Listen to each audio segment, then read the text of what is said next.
Oke. Tadi pasal 2 ayat 1 sampai 10. Ini siapa yang mau bahas ini? One Gospel.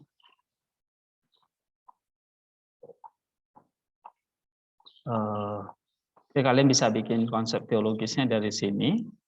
Satu Injil atau satu doktrin.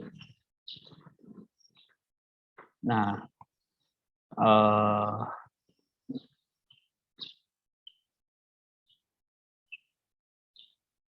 coba kita baca ini ya.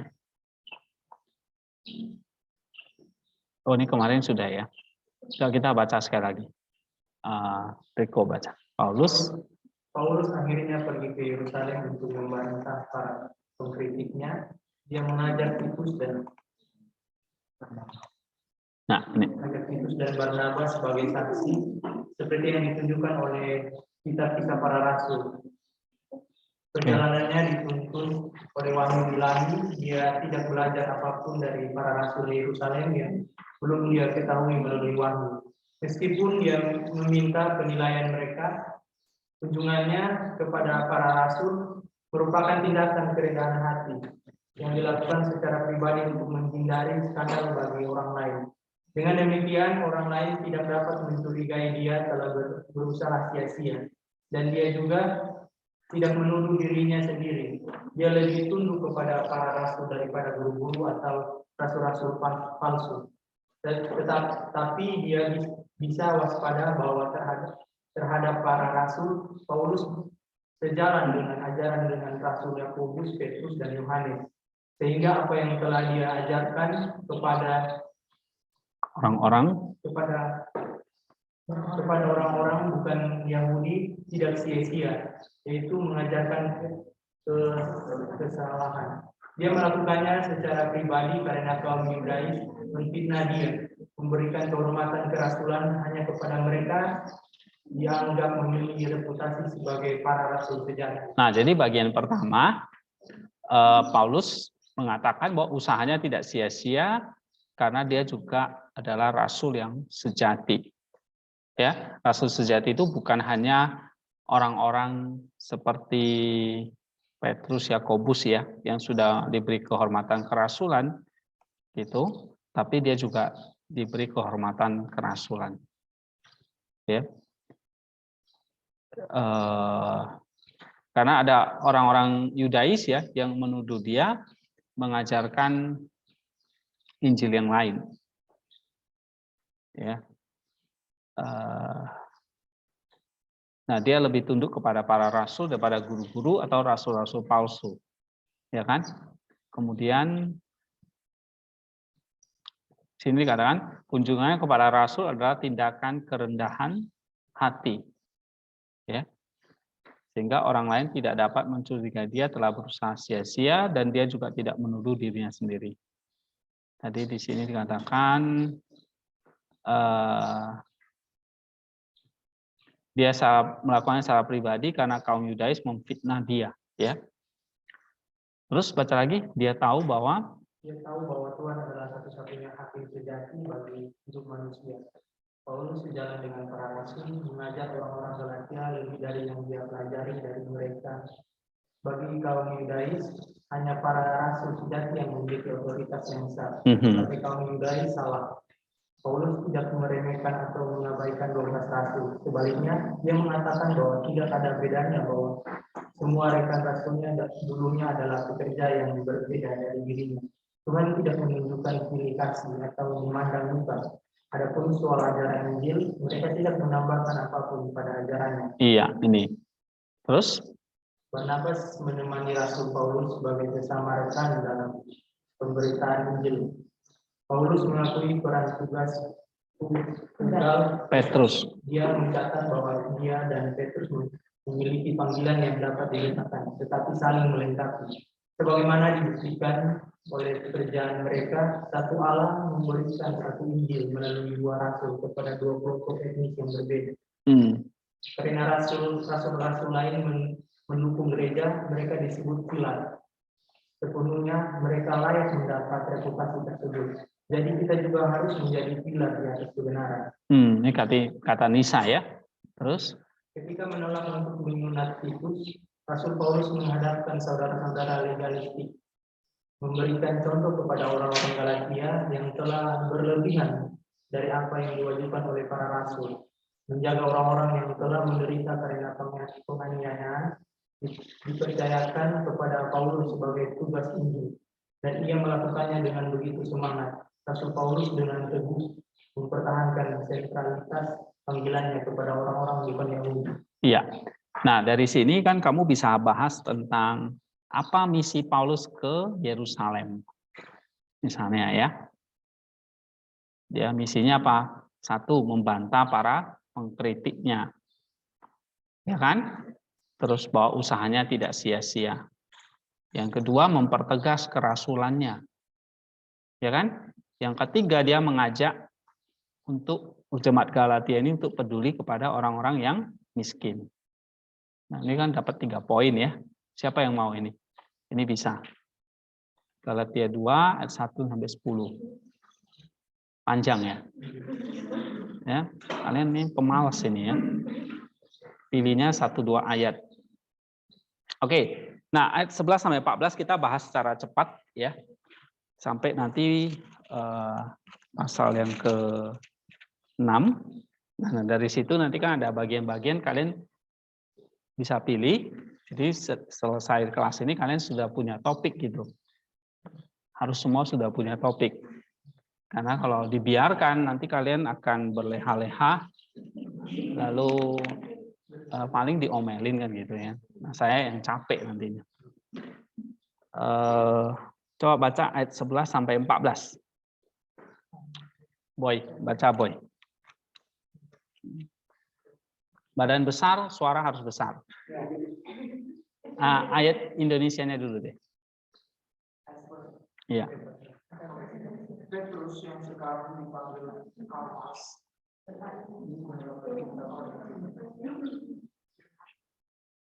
Ya, baca sampai ayat 14. Ayat 14. Tetapi waktu Kapas datang ke Antioquia, aku berterang-terang menentangnya sebab ia salah. Karena sebelum beberapa orang dari kalangan Yakobus datang, ia makan sehidangan dengan saudara-saudara yang tidak bersunat. Tetapi setelah mereka datang, ia mengundurkan diri dan menjauhi mereka karena takut akan saudara-saudara yang bersunat. Dan orang-orang Yahudi yang lain pun turut berlaku munafik dengan dia, sehingga Barnabas sendiri turut terseret oleh kemunafikan mereka. Tetapi waktu kulihat,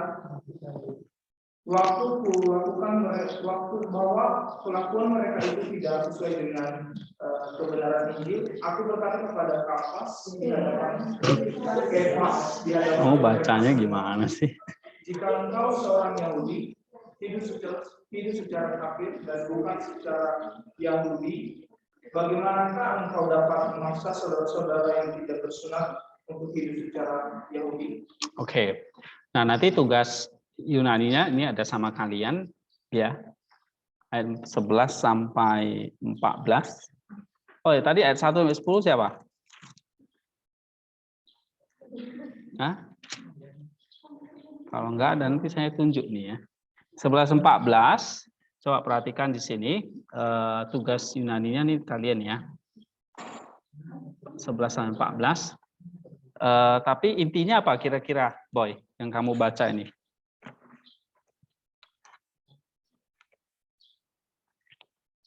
Tadi kalau pasal 2 1-10 itu satu doktrin ya kan, atau misi Paulus ke Yerusalem untuk menegaskan bahwa yang diajarkan itu adalah harmoni dengan para rasul ya kan, satu doktrin atau satu Injil. Nah, ayat 11 sampai 14 kira-kira ini tentang apa ini? Paulus menegur ya kan, Petrus. Ya kan? Paulus menegur Petrus ini di Antioquia. Right? Oke, nah sekarang kita lihat overview-nya aja. Petrus yang sekarang dipanggil Kefas, ya santai kalau di pasal 2 tadi dia sebut Petrus ya, tapi kadang-kadang Paulus memakai istilah Kefas. Nah, ini menunjuk kepada Petrus maksudnya. Ya. Mendapatkan dirinya dalam perdebatan dengan Paulus karena Petrus sendiri dihukum secara keliru setelah orang-orang yang berasal dari kalangan Yakobus datang. Nah, orang-orang yang berasal dari Yakobus mungkin mencoba memaksa budaya gereja Yerusalem pada orang-orang bukan Yahudi. Dan mereka tidak selalu mewakili Yakobus. Pada posisi Yakobus itu jelas ya, kalau kita baca dalam Kisah Rasul 15, tidak menyulitkan mereka yang bukan non-Yahudi atau yang bukan Yahudi ya.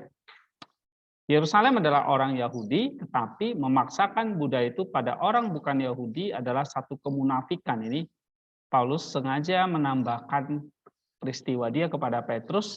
Ini satu bukti ya, satu contoh bahwa aku bukan orang munafik. Jadi aku tidak memaksakan budaya Yahudi itu kepada orang-orang non-Yahudi. Nah, ini satu contoh kepada gereja Galatia bahwa apa yang Paulus ajarkan itu bukan legalistik ya. Dan salah mengira budaya-budaya manapun sebagai Injil adalah lebih buruk.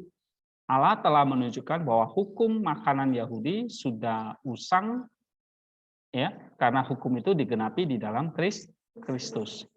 Nah, teguran Paulus diulangi di sini untuk membangun gereja Galatia. Ini kata Marius, ketakutan Petrus memiliki alasan yang kuat atau sehat, ketidaktulusan adalah salah, setidaknya jika dilakukan karena alasan yang salah.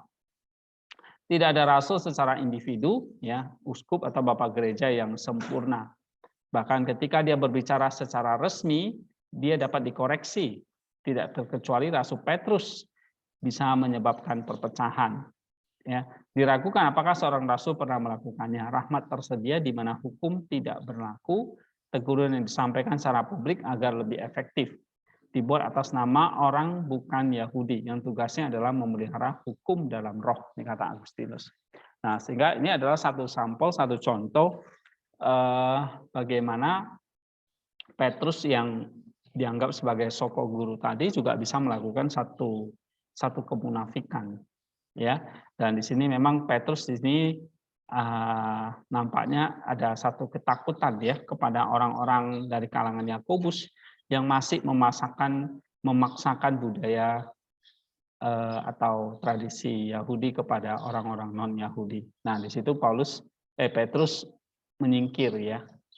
Nah, atau dia berlaku munafik dan itu ditegur oleh Paulus. Nah, ini kembali menegaskan bahwa apa yang menjadi one gospel itu atau Injil, satu Injil itu adalah Injil bagi semua kalangan. Jadi kalau orang-orang non-Yahudi itu ketika percaya kepada Injil, mereka bukan jadi orang Yahudi yang harus melakukan tradisi Taurat gitu. Ya, sebab di sini misalnya ya, hukum makanan Yahudi itu sudah usang misalnya. Karena hukum itu sudah digenapi di dalam Kristus. Oke, kira-kira ini ayat yang ke-14. Nah, sekarang sampai 15 ya. Sekarang kita masuk Galatia 2 ayat 16 sampai 431. Nah, ini adalah the content atau isi dari the true gospel, Injil yang benar. Ya. Kalau kita baca, ini bisa kita bagi menjadi 3 bagian. Mulai dari pasal 2 ayat 16 sampai 21. Coba bacakan. Pasal 2 ayat 16 sampai 21. Kamu tahu bahwa tidak seorang pun yang dibenarkan oleh karena melakukan hukum Taurat, tetapi hanya oleh karena iman dalam Kristus Yesus. Sebab itu kami pun telah percaya kepada Kristus Yesus supaya kami dibenarkan oleh karena iman dalam Kristus dan bukan oleh karena melakukan hukum Taurat. Sebab tidak ada seorang pun yang dibenarkan oleh karena melakukan hukum Taurat. Tetapi jika kami sendiri, sementara kami berusaha untuk dibenarkan dalam Kristus, ternyata adalah orang-orang berdosa, apakah hal itu berarti bahwa Kristus adalah pelayan dosa? Kali-kali tidak. Karena jikalau aku membangun kembali apa yang telah kurombak, aku menyatakan diriku sebagai pelanggar hukum Taurat. Sebab aku telah mati oleh hukum Taurat untuk hukum Taurat, supaya aku hidup untuk Allah. Aku telah disalibkan dengan Kristus. Namun aku hidup, tetapi bukan lagi aku sendiri yang hidup, melainkan Kristus yang hidup di dalam aku. Dan hidupku yang hidupi sekarang di dalam daging adalah hidup oleh iman dalam Anak Allah yang telah mengasihi aku dan menyerahkan dirinya untuk aku. Aku tidak menolak kasih karunia Allah, sebab sekiranya ada kebenaran oleh hukum Taurat, maka sia-sialah kematian Kristus. Oke, jadi ayat 16 sampai 21 ini cerita tentang apa ini?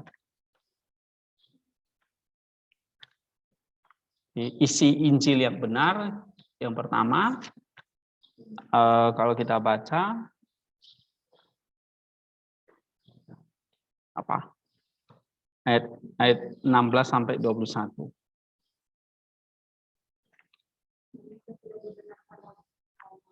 Manusia bukan dibenarkan oleh hukum Taurat. Jadi sumber pembenaran itu adalah iman ya, bukan pekerjaan atau perbuatan hukum. Nah, ini intinya yang pertama. Oke, nah kita bisa bagi dalam dua bagian. Satu, pekerjaan hukum Taurat ini berkaitan dengan manusia dalam keadaan jatuh, dalam kerusakannya. Ya, iman menyalibkan kondisi manusia yang rusak dan berurusan dengan manusia baru di dalam Kristus. Nah, sehingga di situ dikatakan ayat yang ke 16 ya. Kita tahu bahwa tidak seorang pun dibenarkan karena melakukan hukum Taurat, tetapi hanya melalui iman dalam Kristus Yesus. Sebab itu kami pun telah percaya kepada Kristus Yesus supaya kami dibenarkan karena iman dalam Kristus dan bukan karena melakukan hukum Taurat. Sebab tidak ada seorang pun yang dibenarkan karena melakukan hukum Taurat. Jadi iman itu seolah-olah menggantikan atau menyalibkan kondisi manusia yang rusak. Ya, dan ini berkaitan dengan manusia baru di dalam Kristus. Jadi iman kepada Kristus menggantikan pekerjaan dari hukum Taurat. Nah, yang kedua, pekerjaan hukum Taurat dimulai dari tindakan manusia, sedangkan iman dimulai dengan tindakan Allah. Setiap karya iman adalah perbuatan Allah dan manusia. Satu kerjasama sinergi antara kehendak Allah dan kehendak manusia. Iman ini dan tindakan-tindakannya mendapatkan sumber dan penggenapannya di dalam Allah manusia, yaitu Yesus Kristus. Kita mengalaminya melalui penyatuan kita dengan Kristus yang dihasilkan dalam baptisan. Nah, jadi kamu lihat di sini, contoh iman yang sempurna ini adalah dalam Kristus. Sebab dia adalah Allah, tapi satu sisi dia manusia yang saling bersinergi. Nah, maka kalau iman kepada Kristus itu juga sama. Iman yang bersinergi antara kehendak manusia dan kehendak Allah. Nah, jadi kalau kita baca ayat 17, tetapi jika kami sendiri, sementara kami berusaha untuk dibenarkan dalam Kristus ternyata orang berdosa, apakah hal itu berarti Kristus adalah pelayan dosa? Sekali-sekali tidak. Karena jika aku membangun kembali apa yang telah kurombak, aku menyatakan diriku sebagai pelanggar hukum Taurat. Sebab aku telah mati oleh hukum Taurat untuk hukum Taurat, supaya aku hidup untuk Allah. Aku telah disalibkan dengan Kristus. Namun aku hidup bukan lagi aku sendiri yang hidup, tetapi Kristus yang hidup di dalam aku.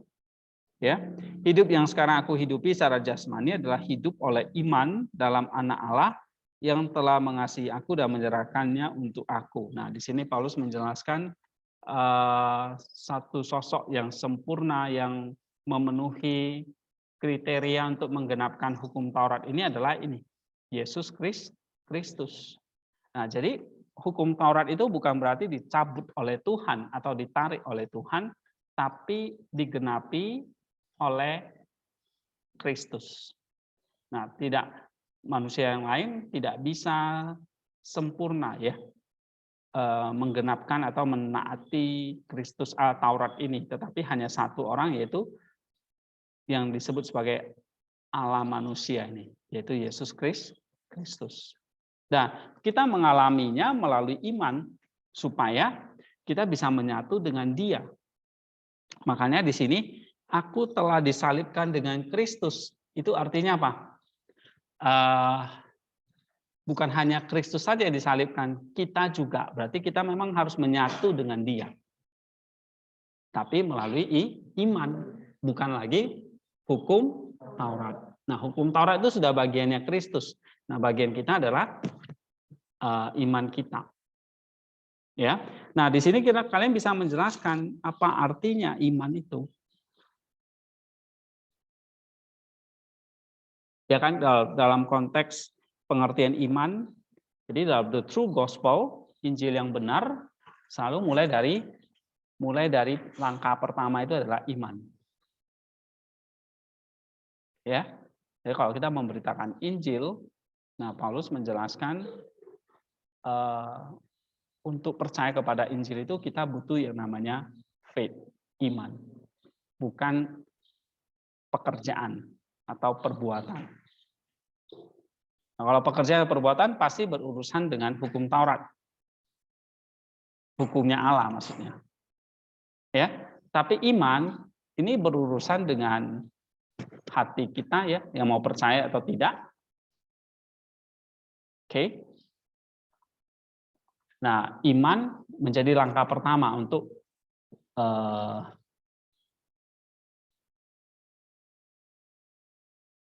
dibenarkan, atau langkah pertama untuk diselamatkan. Ya kan? Nah, lalu poin yang kedua apa? Iman di sini apa? Tadi yang saya katakan. Iman langkah pertama untuk menuju keselamatan, percaya kepada Kristus, kayak gitu ya. Yang kedua, iman itu menggantikan atau menyalibkan kondisi manusia yang rusak karena tidak dapat taat kepada hukum Taurat. Jadi penggantinya adalah faith. Ya. Nah, lalu poin berikutnya apa? Taurat itu sudah digenapi oleh Kristus. Nah, sehingga supaya kita bisa melakukan hukum Taurat itu, menggenapi hukum Taurat itu ya kita harus apa? Menyatu dengan Kristus melalui iman. Jadi iman yang ketiga ini apa? Iman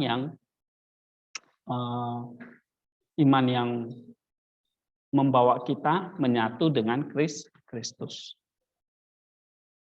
Nah, ini bisa jadi satu penjelasan ya. Ada berapa poin jadinya? Kalau di sini misalnya bisa dibagi 2 poin ya, A dan B. Nah, ini kalian bisa pakai nanti untuk menggali lebih lanjut lagi tentang iman ini. Ya. Nah, nanti kalian bisa pilih. Ada yang mau ambil ini?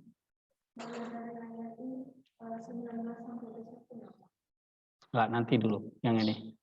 Oh, 16 ini ya.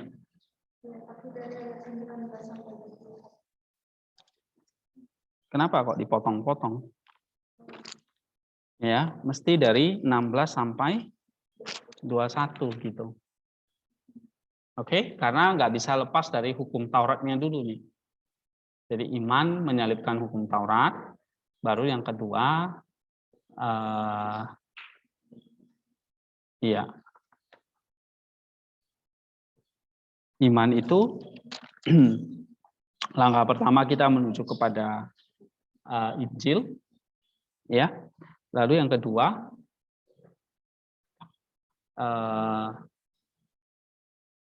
nah di sini kan kalian bisa jelaskan karya iman itu adalah perbuatan Allah dan manusia. Ya. Siapa di sini yang mau kerjakan? Ngesti ya, tentang iman. Nah, kamu bisa menggali apa hasil. Jadi kalian kalau eksegesis itu jangan cuma pilih 1-2 ayat ya. Kalau bisa memang harus sesuai satu perikopnya. Yang benarnya dulu. cara yang benarnya ya. Gitu. Ayat 16 sampai 21 tuh ya. Oke, bagian yang kedua.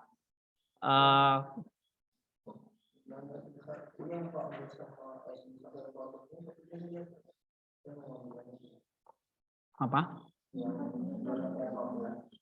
11 sampai? Oke, boleh. 11 sampai 14 si ini ya, Dani ya. 11-14 ini kan pertentangan antara Paulus menegur Petrus ya tentang kemunafikan itu. Oke, sekarang kita masuk pasal 3. Ya, pasal 3 ini saya bagi ini. Ayat 1 sampai 5, coba baca. Siapakah yang telah mempesona kamu? Bukankah Yesus Kristus yang bisa berbagi telah dilukiskan dengan telah menunjukkanmu? Hanya ini yang hendak diketahui daripada kamu. Adakah kamu telah menerima Roh karena melakukan hukum Taurat atau karena percaya kepada pemberitaan Injil? Adakah kamu sebodoh itu? Kamu telah mulai dengan Roh, maka kamu sekarang melakukannya di dalam daging. Sia-siakan semua yang telah kamu alami sebanyak itu. Masa kan sia-sia. Jadi, bagaimana sekarang? Apakah ia yang menganugerahkan Roh kepada kamu dengan berlimpah-limpah dan yang melakukan mujizat di antara kamu? Berbuat demikian karena kamu melakukan hukum Taurat atau karena kamu percaya kepada pemberitaan Injil? Oke. Nah, ini bagian yang kedua.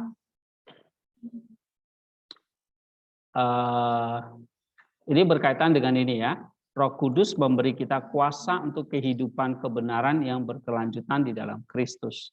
Jadi kalau tadi yang pertama kita sudah dibenarkan oleh iman, maka yang kedua Roh Kudus memberi kita kuasa untuk hidup di dalam iman tadi. Ya. Oh ya, tadi ini kita lupa, ini mesti ini bisa pakai ini ya. Ayat 15 sampai 21 ini overview-nya tentang iman ya. Oke, sebelum ke pasal 3 tadi ya. Coba baca mesti. Galatia 2 15 sampai 21. Berbagai ritual atau upacara di dalam hukum Taurat telah mencapai tujuan atau tergenapi. Bahkan para leluhur atau nenek moyang diselamatkan oleh iman dan tidak seorang pun diselamatkan oleh perbuatan tanpa Kristus. Iya. Iman kepada Yesus Kristus secara tata bahasa sejajar dengan pekerjaan hukum Taurat dan harus diterjemahkan. Iman Yesus Kristus. Iman Yesus Kristus adalah Injil. Sebagaimana sumber perbuatan adalah hukum Taurat, demikian pula sumber iman adalah Kristus. Oke, jadi di sini Paulus membandingkan ya, satu hukum Taurat, satu iman. Hukum Taurat itu adalah perbuatan, sedangkan iman itu adalah Yesus Kristus. Nah, jadi kalau iman Yesus Kristus adalah Injil. Jadi kalau berkaitan dengan Injil, itu berkaitan dengan iman. Nah, gitu ya. Terus? Imannya Kristus, kepercayaannya, ketaatannya yang membenarkan kita, bukan iman kita. Nah, ini penting.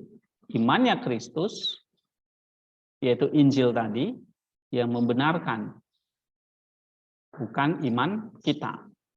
Lalu? Iman Kristus terlihat dalam seluruh hidupnya di dunia, bukan hanya dalam beberapa pekerjaan pentingnya. Nah, sehingga kita perlu memiliki iman Kristus ini, bukan iman kita sendiri, ya. Terus?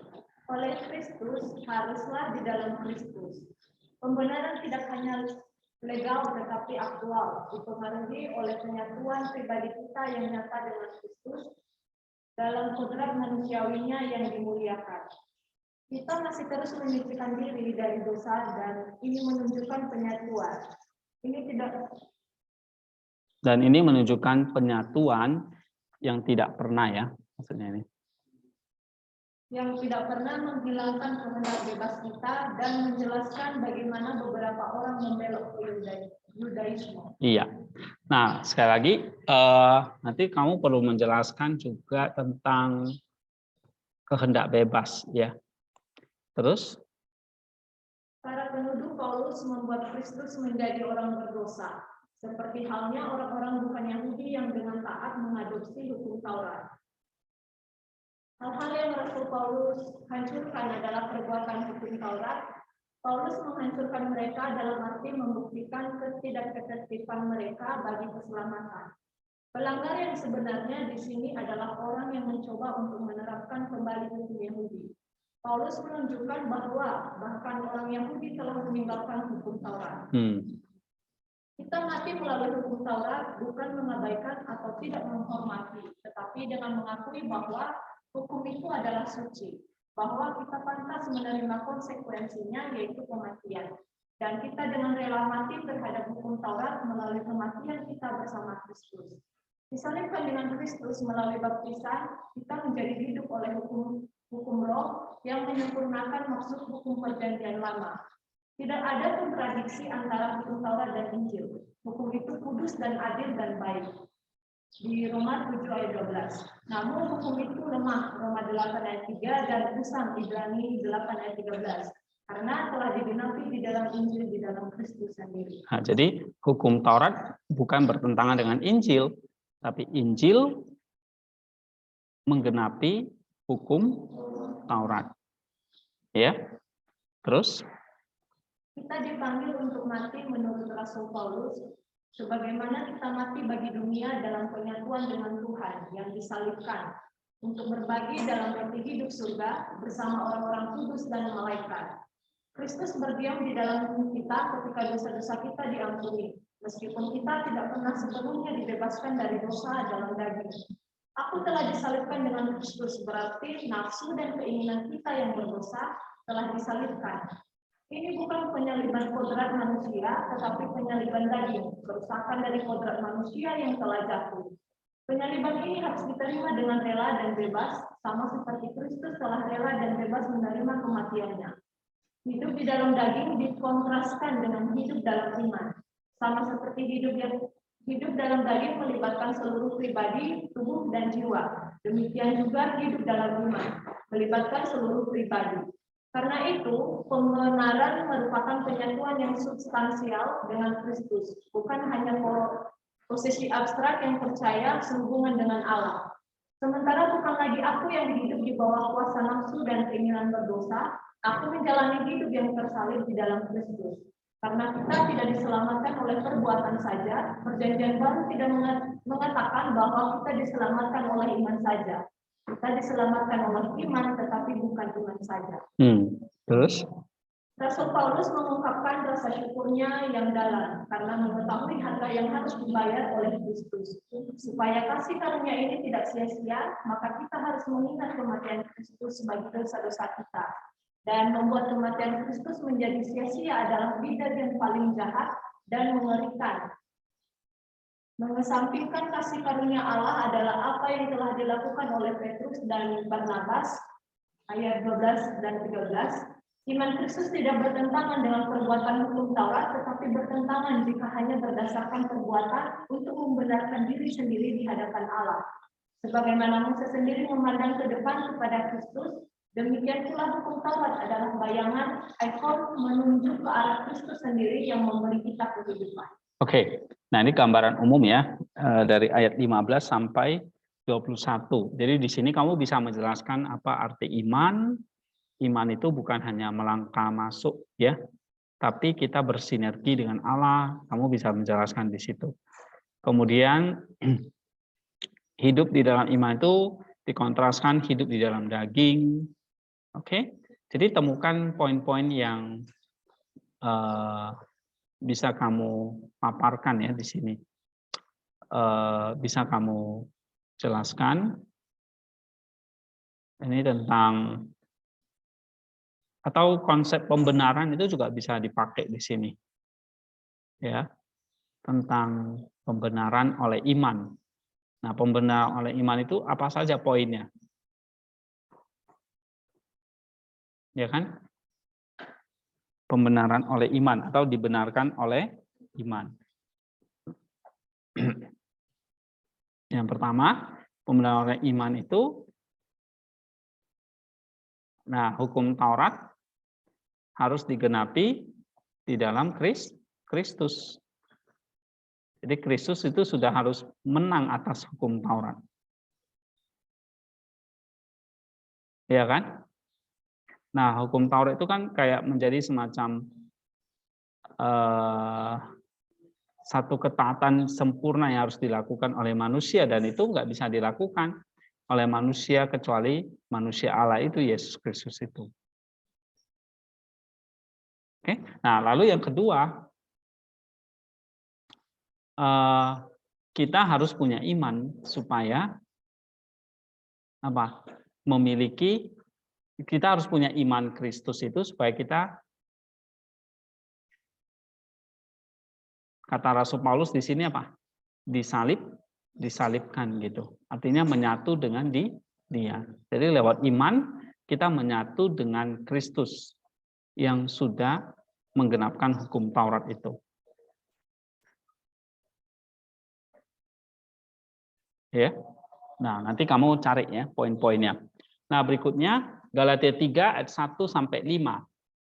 Tadi sudah dibaca ya.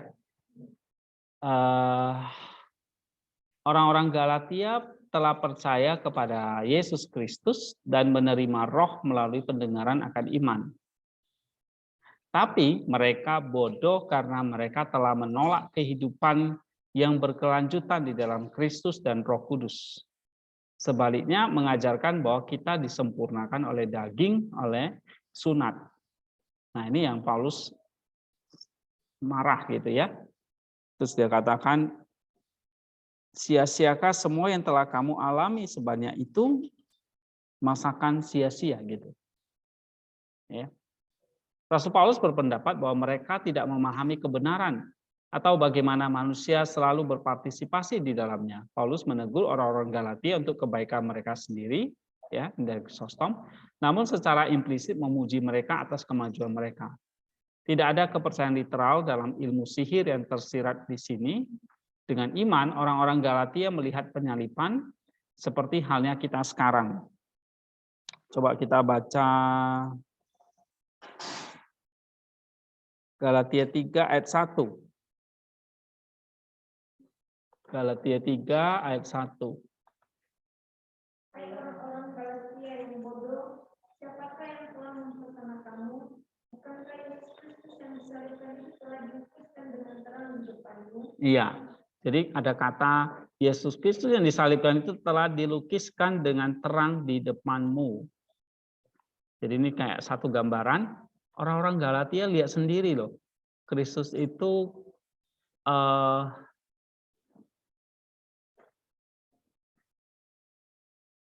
nih ya.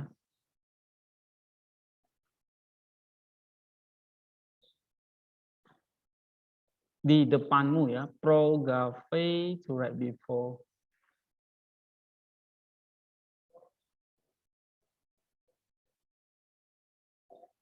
Galatia 3. Bukankah Yesus Kristus telah yang disalibkan itu telah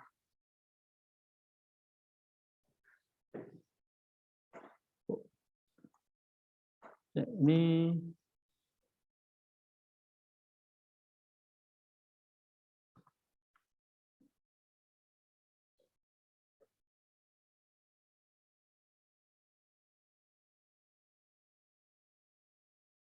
dilukiskannya mana ya?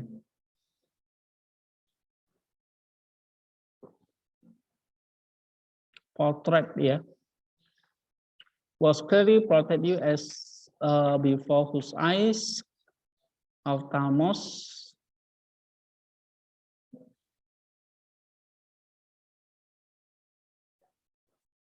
Yesus Kristus pro gave ya, portrait. Nah, di sini coba lihat kata prograve. Prograve itu bisa artinya nah, LAI menerjemahkan telah dilukiskan ya. Kayak jemaat Galatia itu kayak bisa melihat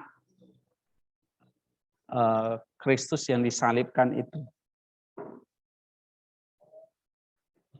Pakai istilahnya prografe. Prografe itu bisa artinya secara hidup dipotretkan gitu. Makanya Paulus pakai dilukiskan. Ya. Apakah pada zaman itu sudah ada ikon ya tentang penyalipan sehingga kita kayak kalau kita lihat ikon itu kan kayak kita bisa melihat secara hidup gitu. Ya kan? Daripada diceritakan. Tapi kalau kita melihat gambarannya atau ikonnya kayak kita bisa membayangkan gitu, bisa lebih hidup. Atau kayak kita cerita sama anak sekolah itu kita pakai alat peraga. Jadi kayak lebih hidup ya kan. Nah, prosgrafe ini kayak seperti alat peraganya. Ya.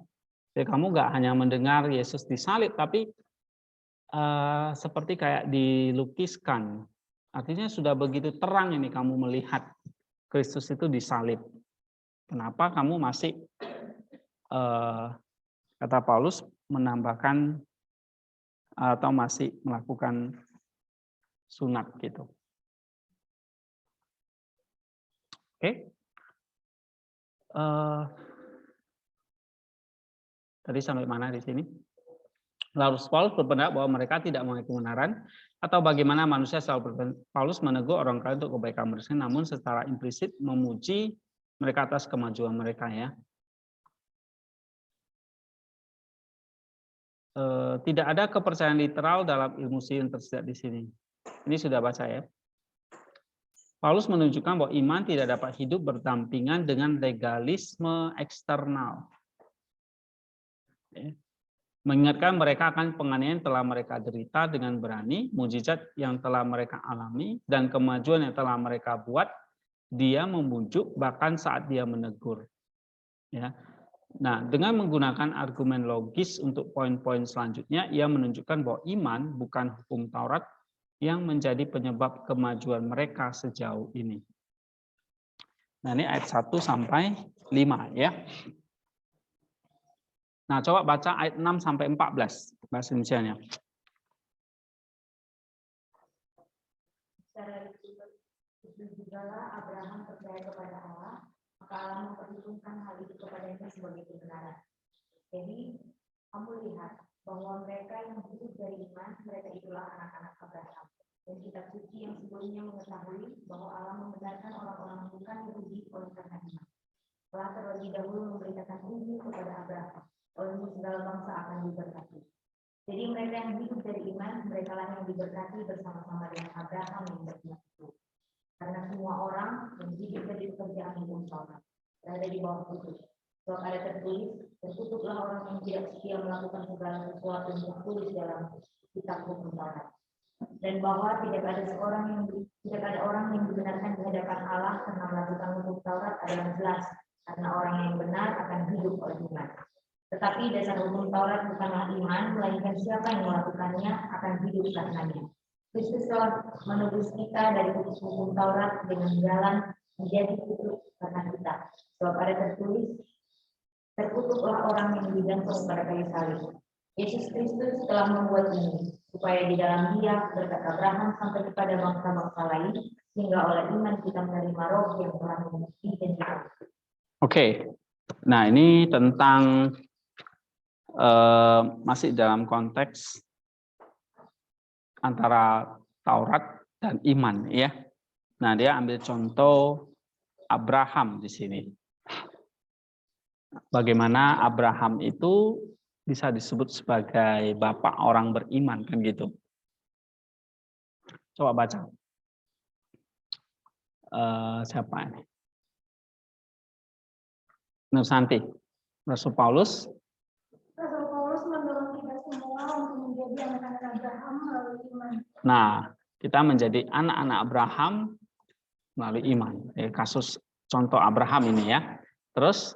Ini menegaskan bahwa Abraham mengantisipasi kondisi kita Paulus menganggap sunat sebagai tanda bagi kita dan janji sebagai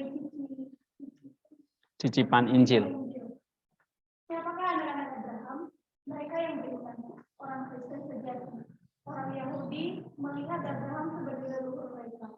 Paulus menunjukkan bahwa kebenaran Abraham bukan menaati hukum, tetapi percaya kepada Allah.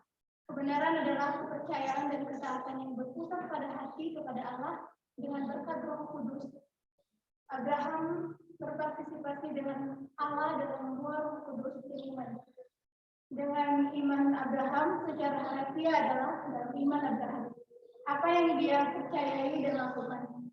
Ini menunjukkan bahwa kata-kata Yesus, jika kamu adalah anak-anak Abraham, kamu akan melakukan pekerjaan Abraham. Memisahkan iman dari perbuatan adalah tidak mungkin membenarkan. Berarti membuat benar dan dengan demikian menjadi benar. Oleh karena itu diberkati di dalam Abraham berarti berpartisipasi dengan Abraham.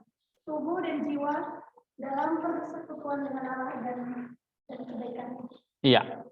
Jadi kasus Abraham ini menjadi satu contoh bagaimana iman dan perbuatan itu tidak dapat dipisahkan.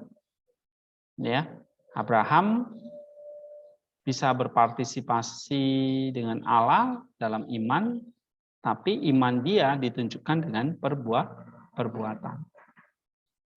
Oke, coba baca April dari memuji iman. Dari memuji iman, Paulus melanjutkan dengan meremehkan legalisme, menunjukkan bahwa hukum Taurat tidak memiliki kuasa untuk mengutuk orang yang ada di bawah Injil, seperti mengutuk manusia duniawi. Meskipun ia tidak menyangka bahwa perbuatan baik dipanggil juga, sementara melakukan hukum Taurat itu baik. Mereka yang melakukan hukum Taurat dikutuk karena mereka tidak dapat menjadi orang benar dengan menaati hukum Taurat. Bahkan pada premis mereka sendiri, mereka gagal, karena tidak ada yang mematuhi semua hukum Taurat. Hukum Taurat bukanlah iman karena hukum datang sebelum iman yang benar. Ini bukan untuk mengatakan bahwa tidak ada yang percaya sebelum Kristus atau bahwa hukum Taurat tidak dapat ditaati karena iman. Abraham adalah bapa dari semua. Abraham adalah bapa dari orang beriman. Tetapi imannya adalah jenis iman Kristus karena imannya disempurnakan dalam Kristus. Hukum Taurat hanya membawa pengetahuan tentang dosa dan memberikan kehidupan sekarang tetapi tidak untuk masa yang akan datang. Terus? Kristus menjadi korban bagi kita, menanggung dosa kita ke atas dirinya. Kristus dengan sempurna mematuhi hukum dan menerima kutukannya. Di dalam Kristus kita ditebus dari kutukan dan berpartisipasi dalam iman dan ketaatannya yang sempurna. Bahkan sebagai pengorbanan kita, dia membela hukum Taurat. Akibatnya berkat Abraham turun kepada kita dan mempersiapkan kita untuk menerima Roh Kudus. Bagaimana berkat yang dijanjikan Allah diperoleh? Kaum Yahudi percaya bahwa mereka maju menuju kesempurnaan dengan mematuhi hukum Taurat. Sebaliknya Paulus berpendapat bahwa berkat datang melalui janji Roh melalui iman. Partisipasi dalam kehidupan Allah. Oke. Nah, kalau bagian ini memang mulai dari ayat 6 ya sampai 14.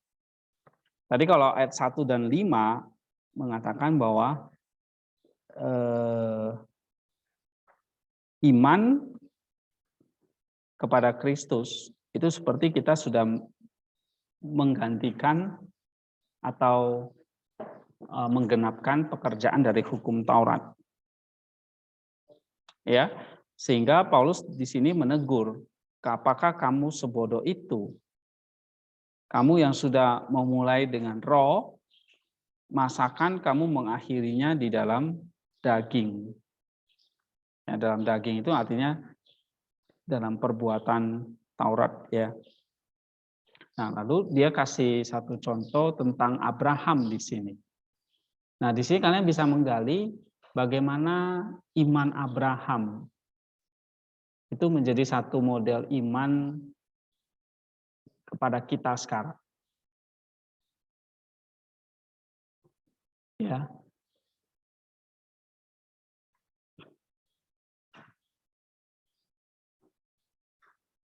Nah, apa yang dilakukan Abraham? Abraham percaya kepada Allah dan itu diperhitungkan sebagai kebenaran. Dan kita memiliki iman yang sama seperti Abraham, itulah dianggap sebagai diperhitungkan sebagai kebenaran. Ya kan? Kalau kita baca ayat 8, membenarkan di sini, coba baca ayat 8-nya. Membenarkan berarti membuat benar, ya kan? Coba baca di sini. Dan kitab suci yang sebelumnya mengetahui bahwa Allah membenarkan orang-orang bukan Yahudi berdasarkan iman, telah terlebih dahulu sudah membenarkan Abraham. Ya, maksudnya Paulus mengatakan Injil itu sudah sampai kepada Abraham dulu. Nah, yang dimaksud dengan iman Abraham di sini juga iman Kristus gitu. Karena kalau kita baca ayat 8, coba baca ayat 8-nya. Dan kitab suci yang sebelumnya mengetahui bahwa Allah membenarkan orang-orang bukan Yahudi, oleh karena iman telah terlebih dahulu memberitakan Injil kepada Abraham. Nah, telah terlebih dahulu memberitakan Injil kepada Abraham. Nah, kok ada Injil di zaman Abraham? Nah, yang dimaksud dengan Injil tadi di sini percaya atau iman tadi, ya, percaya kepada Allah tadi.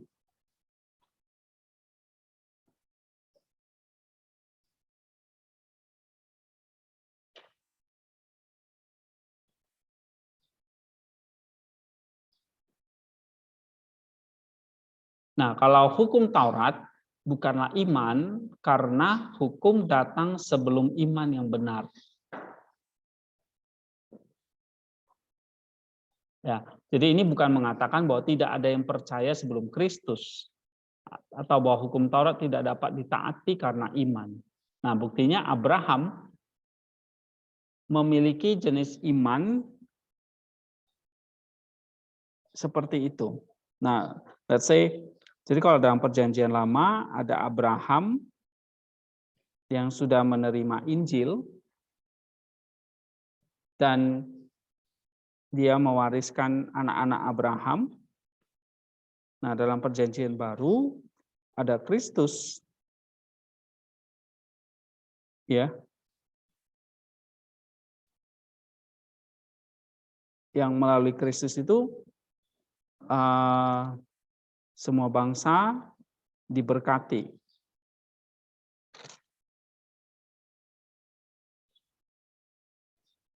Oke.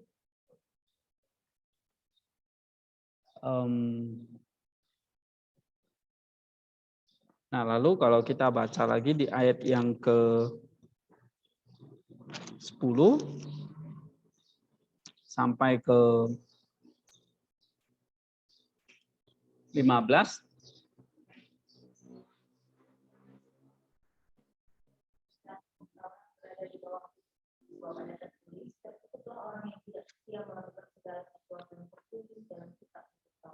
Nah, ini menjelaskan ini. Kristus dengan sempurna mematuhi hukum dan menerima kutukannya. Di dalam Kristus kita ditebus dari kutukan dan berpartisipasi dalam iman dan ketaatannya yang sempurna. Ya, bahkan sebagai pengorbanan kita, dia membela hukum Taurat.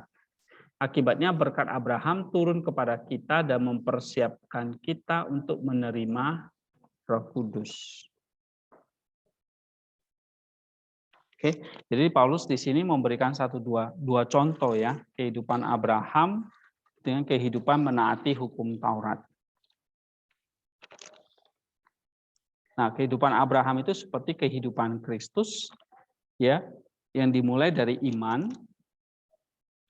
Kalau dalam kehidupan hukum Taurat itu dimulai dari perbuatan atau ketaatan. Ya. Nah, satu sisi yang dimulai dari iman, di sini dibenarkan dan diberkati.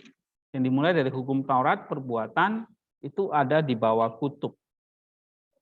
Sebab kita terkutuklah orang yang tidak setia melakukan segala sesuatu. Dan memang tidak ada yang sempurna menaati hukum Taurat sehingga dibawa kutuk. Ya, ayat 11, lagi pula jelas tidak ada orang yang dibenarkan di hadapan Allah karena perbuatan terhadap hukum Taurat. Sebaliknya, orang yang benar akan hidup oleh iman. Ya kan? Nanti jadi dua perbandingan yang kontras ya. Baru ayat 12. Dasar hukum Taurat itu bukan iman, tetapi perbuatan. Sedangkan dasar dari Injil itu adalah iman. Nah, siapa yang melakukan hukum Taurat itu yang melanggar hukum Taurat atau tidak sempurna melakukan hukum Taurat itu terkutuk. Ya, tetapi siapa yang beriman itu akan hidup karenanya. Nah, kira-kira itu perbandingannya ya. Nah, ayat 13 ini yang menarik. Kristus telah menebus kita dari kutuk hukum Taurat dengan jalan menjadi kutuk karena kita. Sebab ada tertulis, terkutuklah orang yang digantung pada kayu salib. Nah, ini artinya apa? Satu jalan untuk menyelesaikan kutukan hukum Taurat ini adalah tadi kan dengan iman. Ya kan? Tapi kan kutukan hukum Taurat ini kan belum selesai. Nah, ini harus diberesin. Nah, oleh siapa? Oleh Kristus. Jadi Kristus menjadikan dirinya terkutuk. Ya. Terkutuklah orang yang digantung pada kayu salib. Itu sebabnya Kristus mati di salib supaya dia mengambil jalan atau dia menjadi terkutuk.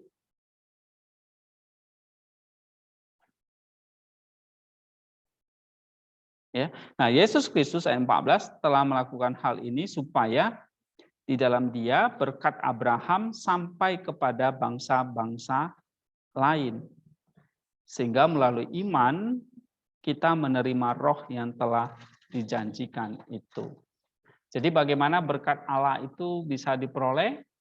Kalau orang Yahudi percaya mereka maju melalui perbuatan hukum Taurat, tapi Paulus berpendapat berkat Abraham datang melalui janji Roh Kudus, melalui iman, ya, partisipasi dalam kehidupan Allah. Ya, jadi yang menyelesaikan ini menjembatani bagaimana berkat Abraham bisa sampai kepada kita dan bagaimana penghalang itu dibereskan. Nah, itu melalui Kristus. Ya. Nah, ayat 13 Kristus menebus kita dari kutuk hukum Taurat. Apa kutuk hukum Taurat? Kematian. Sehingga Kristus mati digantung di atas kayu salib. Ya. Nah, kalau kita tarik lebih jauh, dia mati digantung di atas kayu salib, membebaskan kutuk, berarti dia membebaskan kita dari kematian dengan cara kematiannya. Ya, karena memang di situ dikatakan terkutuklah orang yang tidak setia melakukan segala sesuatu yang tertulis dalam kitab hukum Taurat. Kita ini sebetulnya yang terkutuk. Tapi Kristus datang menggantikan kita. Jadi substitution. Ya, substitusi.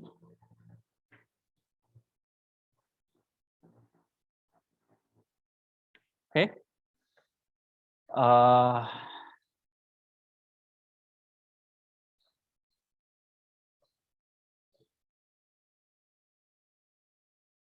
Nah, di sini katakan Kristus dengan sempurna mematuhi hukum Taurat dan dia menerima kutukannya. Sehingga hukum Taurat itu kayak kehilangan kuasanya lagi. Nah, itu sudah dilimpahkan kepada Kristus. Oke, nah ini satu konsep yang menarik untuk membahas tentang penebusan ya. Nah, ini bisa membahas penebusan di sini dari ayat yang bisa mungkin nggak semua, bisa mulai dari ayat yang ayat kuncinya itu ayat 13 ya. 13 dan 14. Itu tentang penebusan Kristus, itu sama dengan membebaskan kita dari kutuk hukum Taurat. Nah, itu satu topik yang kalian bisa gali. Ya. Penebusan Kristus sama dengan pembebasan dari kutuk hukum Taurat.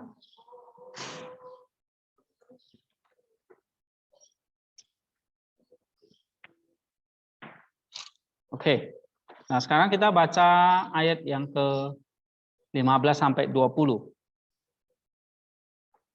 Coba satu orang bacakan. Saudara-saudara, baiklah dipergunakan suatu contoh dari hidup sehari-hari.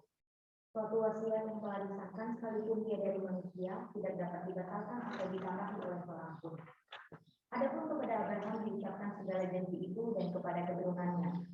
Tidak dikatakan kepada keturunan-keturunannya seolah-olah dimaksud banyak orang, tetapi hanya satu orang dan kepada keturunannya yaitu Kristus. Maksudku ialah janji yang sebelumnya telah disahkan Allah tidak dapat dibatalkan oleh hukum Taurat yang baru terbit 430 tahun kemudian, sehingga janji itu hilang kekuatannya. Sebab, jikalau apa yang ditentukan Allah berasal dari hukum Taurat, ia tidak berasal dari janji, tetapi justru oleh janji Allah telah menganugerahkan kasih karunia-Nya kepada Abraham. Kalau demikian, apakah maksudnya hukum Taurat?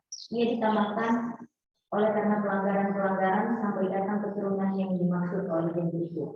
Dan ia sampaikan dengan perantaraan malaikat-malaikat ke dalam tangan seorang pengantara. Seorang pengantara bukan hanya mewakili satu orang saja, sedangkan Allah adalah satu. Oke, nah jadi maksudnya ini adalah menggunakan kata-kata yang terbatas pada pengetahuan manusia. Paulus menarik analogi seperti ini. Sama seperti tidak ada seorang pun dapat mengubah isi hukum setelah kematiannya, begitu juga janji Allah untuk menyelamatkan dengan iman tidak dapat diubah. Ya, karena ada janji kepada Abraham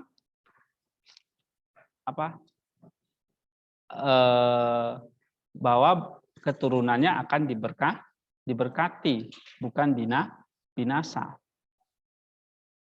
Ya, tapi sisi lain ada hukum Taurat ini.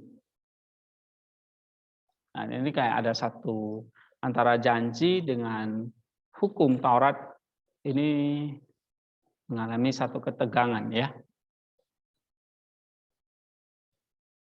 Nah, makanya sama seperti tidak ada seorang pun dapat mengubah isi hukum setelah kematiannya, begitu juga janji Allah untuk menyelamatkan dengan iman. Dengan iman tidak dapat diubah. Ketika dia mengatakan bahwa Kristus bukan karena keturunan membuat orang-orang menjadi ahli waris Abraham. Dia sesuai dengan penggunaan kitab suci dan memasukkan kita dalam karya keselamatan Kristus. Hukum Taurat diberikan untuk menunjuk pada janji tetapi tidak dapat menaungi Abraham sendiri. Menunjukkan bahwa posisi orang Yahudi bertentangan, Paulus menjawab kepada para pembela hukum Taurat. Menyatakan bahwa hukum datang baik untuk mencegah pelanggaran atau untuk memperbanyak mereka. Orang-orang Yahudi dibutakan oleh banyaknya rincian hukum Taurat. Mereka gagal untuk melihat bahwa status mereka sebagai anak-anak Allah didasarkan pada janji-janji Allah yang dibuat dengan Abraham. Karena satu perjanjian telah ditetapkan tidak dapat ditambahkan, diubah atau dibatalkan, hukum yang datang kemudian tidak dapat mengubah isi perjanjiannya. Orang-orang Yahudi mengira mereka adalah anak-anak Abraham melalui silsilah jasmani.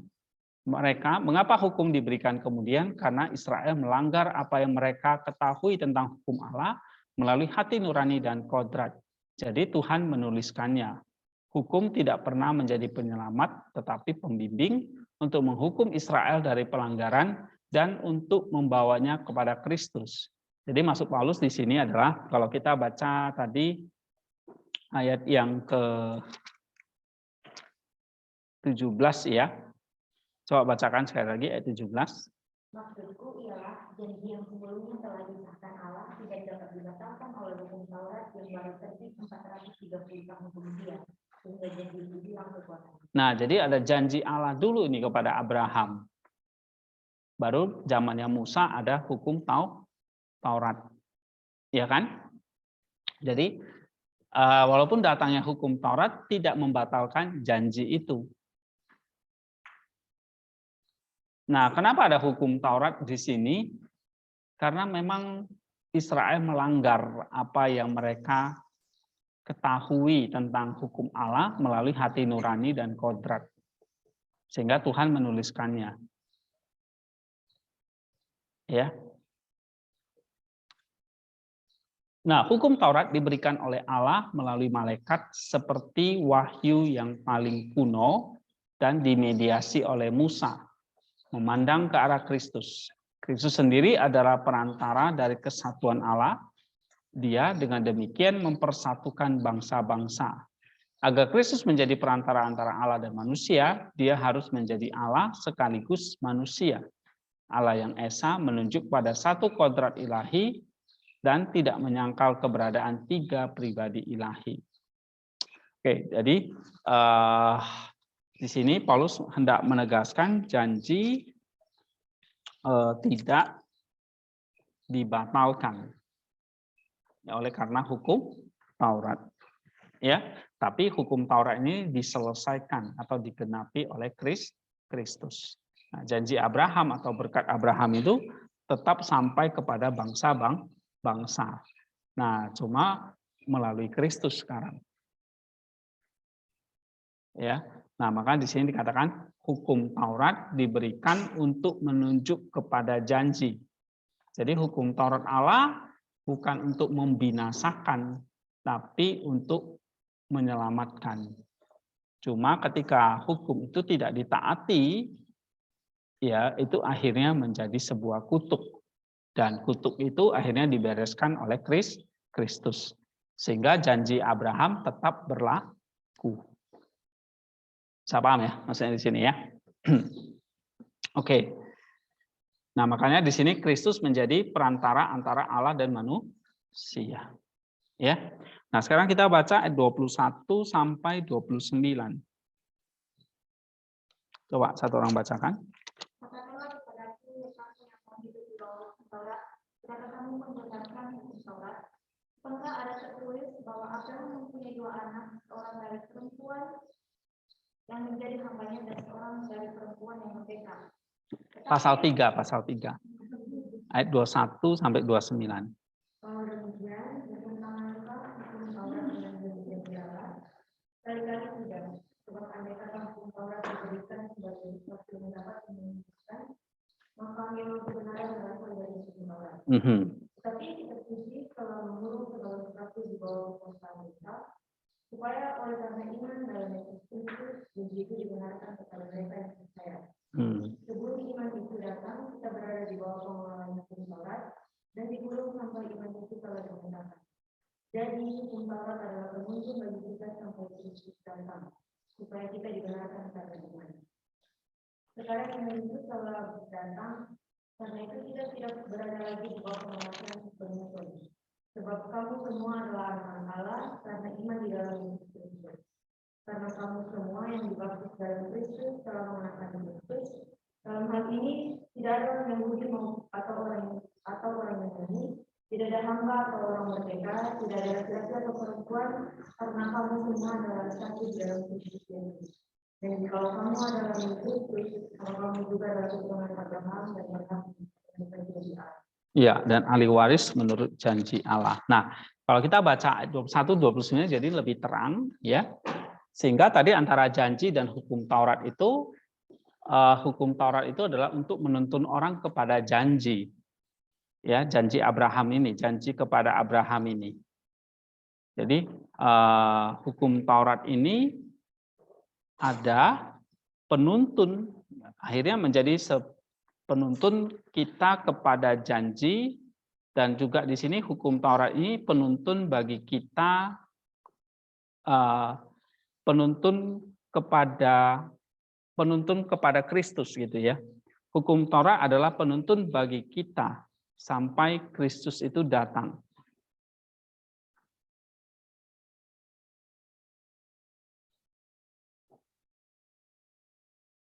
Ya, hukum Taurat itu adalah penuntun bagi kita sampai Kristus datang. Nah, kalau kita baca di sini, menurut Marius, hukum Taurat tidak bertentangan dengan janji pemberi hukum. Ya, hukum mempersiapkan kita untuk iman. Ayat 22 ini adalah ada iman di dalam, harusnya diterjemahkan iman dari, ya. Coba kita baca ayat 22. Tetapi kitab suci telah mengurung segala sesuatu di bawah kekuasaan dosa supaya berdasarkan iman dalam Yesus Kristus. Janji itu diberikan kepada mereka yang percaya. Ya. Jadi iman dari Kristus. Imannya Kristus itu maksudnya. Bukan iman di dalam Kristus, tapi iman Kristus, imannya Kristus. Nah, sehingga di sini ada dua iman. Ada imannya Kristus, ada imannya orang-orang yang percaya. Nah, ini adalah dua iman yang harus saling bekerja sama. Ya, antara imannya Kristus dan iman orang-orang percaya. Sementara orang-orang di Perjanjian Lama memiliki iman, mereka tidak dapat berpartisipasi dalam imannya Kristus. Kenapa? Karena Kristus belum datang. Paulus secara langsung menghubungkan iman yang menyelamatkan, ayat 26, dan dibaptis, menghubungkan mereka sebagai sahabat yang paling akrab. Ayat 27, ini adalah satu himne kuno ya, dinyanyikan pada waktu pembaptisan ya, ayat 27, karena kamu semua yang dibaptis dalam Kristus telah mengenakan Kristus. Ini biasanya kalau dalam gereja ortodoks itu kalau ada baptisan, ini yang dinyanyikan. Karena semua yang sudah dibaptis dalam Kristus mengenakan Kristus. Ya. Nah, hukum Taurat memprovokasi dosa untuk membuat kita menjadi rendah hati, ini kata Agustinus. Hanya kasih karunia yang dapat menerapkan obatnya. Allah menggantikan hukum Taurat. Tidak ada hukum Taurat yang memberi kehidupan. Ketika penggenapan hukum Taurat muncul dalam pribadi Kristus sendiri, hukum Taurat tidak berfungsi lagi. Karena tadi hukum Taurat sebagai penuntun kepada Kristus atau sampai Kristus datang. Ya. So, di sini tidak ada hukum Taurat yang memberi kehidupan. Ketika penggenapan hukum Taurat muncul dalam pribadi Kristus sendiri, hukum Taurat tidak berfungsi lagi. Kita dijadikan sempurna sebagai anak-anak Allah ketika kita mengambil rupanya melalui iman dalam baptisan. Nah, ini mengecualikan orang yang tidak percaya tetapi menyatukan kita dalam roh. Memang kita semua adalah satu tubuh, secara potensi bukan aktual saat ini. Meskipun demikian, kita sudah menjadi ahli waris dalam roh. Sebagaimana Kristus ada di dalam kodrat. Kita berbagi satu kodrat manusia di dalam Kristus. Oleh karena itu, menilai orang berdasarkan kepandaian dan etnis, ya Yahudi atau Yunani, kebanggaan dan status sosial, Buddha atau bukan, atau jenis kelamin, pria atau wanita, tidak memiliki tempat di gereja. Semuanya adalah satu dan semua sama dalam martabat. Nah, ini secara garis besarnya ya. Apa yang kita bisa pelajari di sini tentang iman ada dua ya, yang penting di sini. Yang pertama, kalau kita baca ayat 21, apakah hukum Taurat bertentangan dengan janji? Tidak, ya. Hukum Taurat ini nanti digantikan menjadi imannya Kristus. Janji ini adalah bagian dari kita, tugas dari iman orang-orang percaya.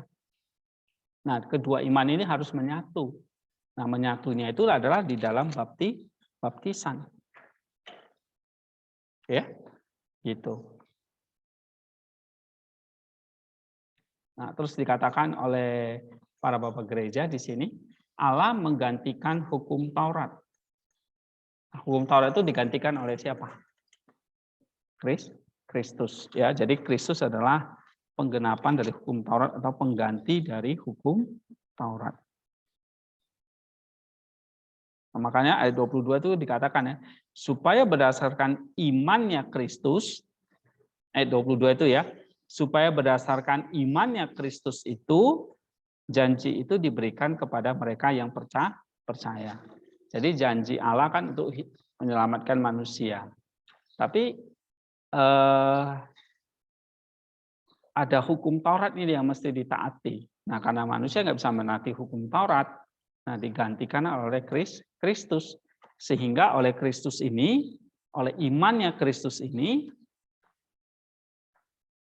janji itu diberikan kepada mereka yang percaya. So, kalau kamu baca 22 itu menarik ya.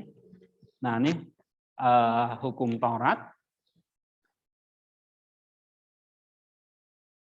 Ini menjadi diganti dengan imannya Kristus.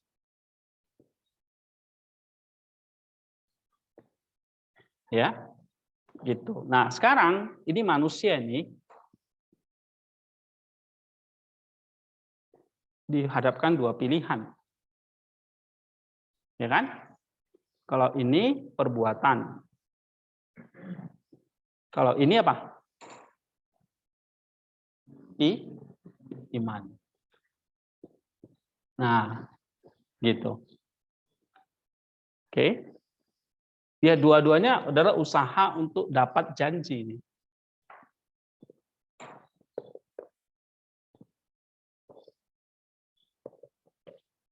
Gitu. Ya kan? Nah, Paulus ngajarkan mana? Perbuatan atau iman ini untuk dapat janji. Lewat perbuatan atau lewat iman? Lewat iman. Oke, lewat iman. Nah, iman di sini percaya kepada imannya Kristus. Imannya Kristus ngapain ini? Menggantikan hukum Taurat. Jadi kalau hukum Taurat yang ada di PL ini kayak semacam penuntun kepada Kristus ini. Maka begitu ini datang, nah ini yang kita pakai. Kalau zaman PL kan ini kan, ternyata kan nggak bisa, ya kan? Nah sekarang pakai ini, iman kepada imannya Kristus. Apa imannya Kristus? Apa imannya Kristus di sini? Apa imannya Kristus? Nah, imannya Kristus itu apa? Dia menggenapkan hukum Taurat. Dia taat, dia mati, dan dia bangkit. Nah, supaya hukum Taurat itu hilang kuasanya, hilang kutukannya. Nah, dengan imannya Kristus. Nah, kita ini beriman kepada apa? Imannya Kristus. Supaya dapat janji itu. Ya, itu maksudnya ayat 22 itu. Coba baca sekali lagi. Tetapi kita sendiri telah membuat segala sesuatu di bawah kekuasaan Bapa, oke. supaya oleh karena iman dalam Yesus Kristus dan itu diberikan kepada mereka yang percaya. Ya, jadi supaya berdasarkan imannya Kristus, janji itu diberikan kepada mereka yang beriman, yang percaya. Jadi ada sinergisme antara iman kita dan imannya Kristus.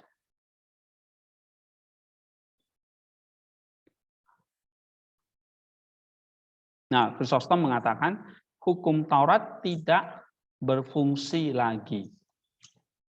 Karena hukum Taurat itu sudah mengarahkan ini loh kepada Kristus ini. Ya, coba kita baca Roma pasal yang ke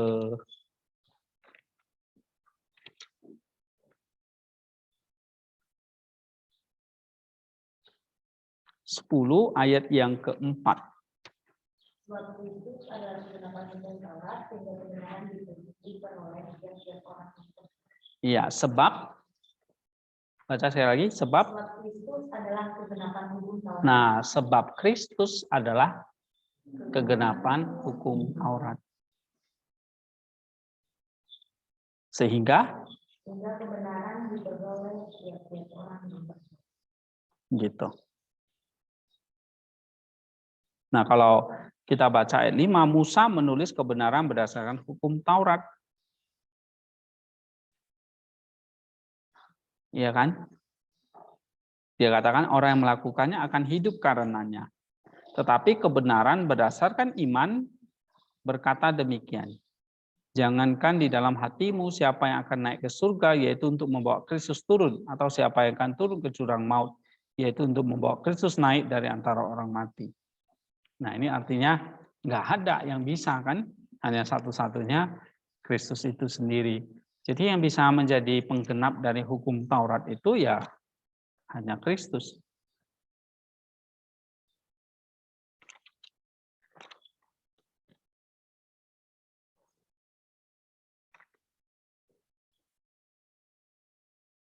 Oke, ini ya, ini tambahannya.